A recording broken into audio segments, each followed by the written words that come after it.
नमस्कार, मैं Abhishek Raj, CEO founder Easy Way Global. अगर आप रेलवे का तैयारी कर रहे हैं और 100% सिलेक्शन चाहते हैं, इस वीडियो को पूरा देखिए। दोस्तों, किसी भी एग्जाम का अगर आप तैयारी कर रहे हैं, सरकारी नौकरी का तैयारी कर रहे हैं, इसके लिए 4 चीजों की जरूरत पड़ती है। पहला है सही कोचिंग का चुनाव करना, सही फैकल्टी का चुनाव करना, तीसरा है पढ़ने का तरीका मालूम होना और चौथा है टाइम मैनेजमेंट।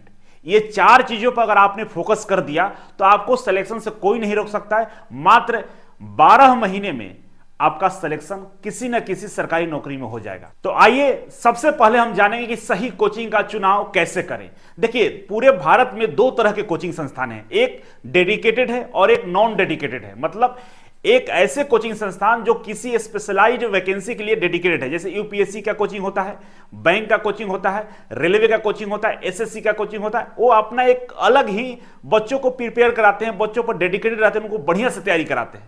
दूसरा एक कोचिंग संस्थान होता है जो नॉन डेडिकेटेड होते हैं, मतलब उनका कोई स्पेशलाइजेशन नहीं है। वो एसएससी को भी पढ़ाएंगे, बैंक को पढ़ाएंगे, दरोगा को पढ़ाएंगे, एमटीएस को पढ़ाएंगे, ग्रुप डी को भी पढ़ाएंगे, सबको पढ़ाएंगे, मिसलेनियस। मतलब कहने को तो सब चीज पढ़ाते हैं लेकिन कुछ नहीं पढ़ाते हैं। अब ऐसे कोचिंग संस्थानों के साथ समस्या क्या है कि उनकी एक फैकल्टी एसएससी में भी पढ़ा रही है, बैंक वालों को भी पढ़ा रही है, पुलिस वालों को भी पढ़ा रही है, एमटीएस वालों को भी पढ़ा रही है। वो फैकल्टी सही से बच्चों पे टाइम नहीं दे पाता है। देखिए, एक फैकल्टी क्या होता है, बच्चों के लिए बहुत बड़ा मार्गदर्शक होता है। हर पॉइंट पर बच्चों को गाइड करना जरूरी हो जाता है। और वो फैकल्टी जो 10 तरह के कोर्सों में बिजी है, वो बच्चों को समय नहीं दे पाता है, बच्चों को गाइड नहीं कर पाता है, तो सिलेक्शन पे प्रभाव पड़ता है, सिलेक्शन ना के बराबर हो जाता है। इसीलिए आप ऐसे कोचिंग का चुनाव करें जो एक पार्टिकुलर एग्जाम के लिए डेडिकेटेड हो, जैसे इजी वे कोचिंग संस्थान। आईटीआई के सरकारी नौकरी के लिए डेडिकेटेड कोचिंग संस्थान है। आप यहां से आईटीआई संबंधित किसी भी सरकारी नौकरी का तैयारी आसानी से कर सकते हैं। हर सब्जेक्ट का अलग अलग यहां पर फैकल्टी आपको दिखाई देंगे और बिल्कुल प्योर उसी पे फोकस करेंगे। अब हम बात करेंगे फैकल्टी का चुनाव कैसे करें। देखिए, फैकल्टी का चुनाव आपके सिलेक्शन का एक महत्वपूर्ण हिस्सा होता है। अगर सही फैकल्टी, सही गुरु आपको नहीं मिले तो आपका सिलेक्शन निश्चित तौर पर काफी मुश्किल हो सकता है। बहुत सारे कोचिंग संस्थान है जहां पे एक पार्टिकुलर सब्जेक्ट के लिए एक स्पेशलाइज्ड फैकल्टी मौजूद होते हैं, जो उसी सब्जेक्ट को ढंग से बच्चों के बीच पेश करते हैं, रहते हैं, उनका डाउट क्लियर करते हैं, उनको स्टडी मटेरियल बढ़िया से देते हैं, समय देते हैं। कई कोचिंग संस्थानों में 1 मैन आर्मी फैकल्टी होता है। मतलब एक ही फैकल्टी आपको जनरल साइंस भी पढ़ा देगा, एक ही फैकल्टी आपको जनरल नॉलेज भी पढ़ा देगा, एक ही फैकल्टी आपको ड्राइंग भी पढ़ा देगा, टेक्निकल भी एक ही फैकल्टी पढ़ा देगा। मतलब एक फैकल्टी 3 से 4 सब्जेक्ट को पढ़ाता है। इसका मतलब है कि किसी भी सब्जेक्ट को ढंग से नहीं पढ़ा पाएगा, तो ऐसे फैकल्टी का चुनाव न करें।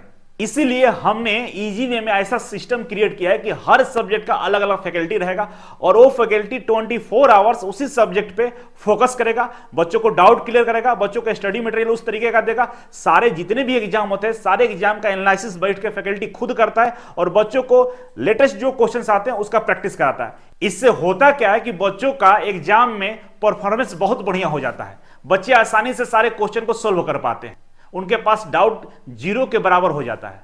अब हम तीसरे पॉइंट पर हम बात करते हैं कि पढ़ने का तरीका क्या होना चाहिए।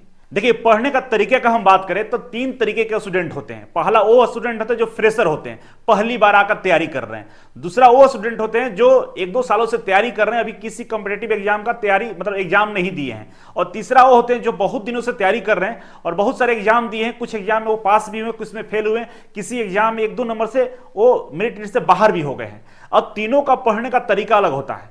पहला जो फ्रेशर होता है उसको बहुत कुछ पढ़ना होता है, उसका तरीका हम लोग सेमिनार में ढंग से बताते हैं।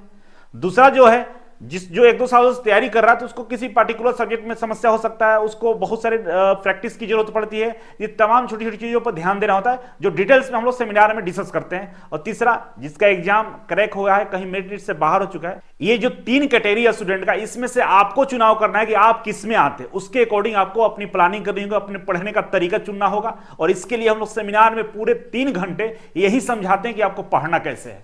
अब हम बात करते हैं चौथे पॉइंट पे, समय का प्रबंधन, टाइम मैनेजमेंट। देखिए, सही फैकल्टी का चुनाव कर लिए, सही कोचिंग का चुनाव कर लिए, आप पढ़ने का तरीका भी आपको मालूम चल गया, लेकिन समय का प्रबंधन आप नहीं कर पा रहे हैं, टाइम मैनेजमेंट नहीं कर पा रहे हैं, तो आपका सिलेक्शन नहीं हो सकता है, इम्पॉसिबल है। क्या होता है कि 24 आवर्स में कुछ घंटे ऐसे होते हैं जो आपके लिए इफेक्टिव आवर कहे जाते हैं। मतलब आपके लिए बहुत अच्छा समय होता है जहां पे आप बैठ के मन से पढ़ाई करते हैं। बहुत सारे ऐसे क्वेश्चंस होते हैं ना, उसको आप डील करने में आपको टाइम नहीं लगता है, मतलब पूरी एफिशिएंसी के साथ आप पढ़ाई करते हैं। अगर आप इस इफेक्टिव आवर को बेहतर तरीके से मैनेज नहीं कर पाते हैं, उस टाइम में अगर आप बहुत सारी चीज़ों में इन्वॉल्व हो जाते हैं तो आपका टाइम मैनेजमेंट सही नहीं है। एग्जाम्पल के लिए आप 4 घंटे पढ़ाई किए और 3 घंटे मोबाइल चला लिए, तो ये बेड टाइम मैनेजमेंट है, ये सही नहीं है। और आज का जमाना है सोशल मीडिया का, हम माइंड को रिफ्रेश करने के लिए व्हाट्सएप ओपन कर लेते हैं, रील्स देखना शुरू करते हैं, यूट्यूब चलाना शुरू करते हैं और 15 मिनट के चक्कर में आधे घंटे निकल जाते हैं, पता नहीं चलता। और इसके बाद आप थक से जाते हैं, दिमाग काम करना बंद कर देता है। तो ये टाइम मैनेजमेंट, ये भी एक गलत पार्ट होता है। इसके लिए भी अपने आप को कंट्रोल करना होगा। अगर आप इन चारों बातों का ध्यान रखते हुए अपने आप को तैयारी के लिए तैयार कर रहे हैं तो आपके लिए आने वाले फ्यूचर में 100% आपको सरकारी नौकरी मिलेगा, इस बात की गारंटी है। Thank you so much. Video कैसा लगा कमेंट बॉक्स में जरूर बताइएगा और वीडियो को लाइक और शेयर अवश्य करेंगे। Thank you so much.